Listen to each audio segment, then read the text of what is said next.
Ipinagtanggol ng COMELEC ang kanilang posisyon tungkol sa pagbuo ng Resolution 10650. Handa rin silang humarap sa Senado kaugnay sa People's Initiative for Chacha para bigyang linaw ang kanilang trabaho. Yan ang ulat ni Luisa Erispe.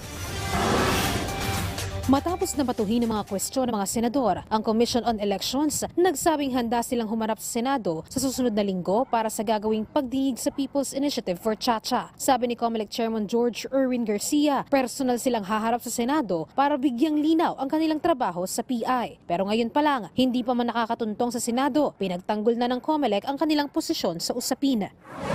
Nasa COMELEC Resolution 10650 po yun. Yung COMELEC Resolution 10650, with all due respect to our good Senator Coco Pimentel, ay na-promulgate po ng 2020 at yun po ay yung implementing rules and regulation o guidelines para po sa COMELEC sa Republic Act 6735. Pinagtanggol din ng COMELEC ang pagbuo ng Resolution 10650 na sinasandalan nila ngayon sa pagtanggap ng mga pirma. Sabi ni Garcia, nabuo ang guidelines noong 2020 pa para sa People's Initiative dahil sa Lambino versus COMELEC na kaso sa Korte Suprema. Ang poll body mismo ang naglabas nito. Bakit? Dahil isa ito sa kapangyarihan at gampanin nila bilang quasi-judicial body.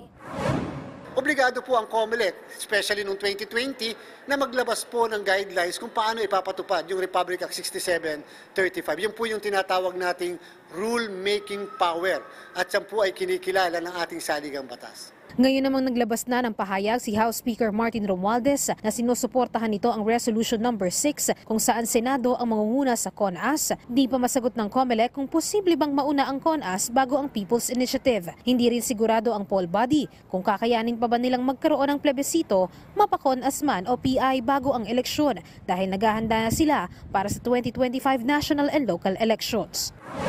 Hindi po namin masasagawa talagang isang plebisito kapag ganyang meron kang national and local election, meron kang barangay and SK elections, gipit na po sa panahon ang Commission on Elections. Sa ngayon, wala pang petisyon. Tuloy-tuloy pa rin ang pagtanggap ng mga local COMELEC offices ng mga pirma sa buong bansa. Sa huling datos ng COMELEC, nasa 1,072 ng local COMELEC offices ang nakatanggap ng mga forms at katumbas ito sa 254 na distrito sa buong Pilipinas.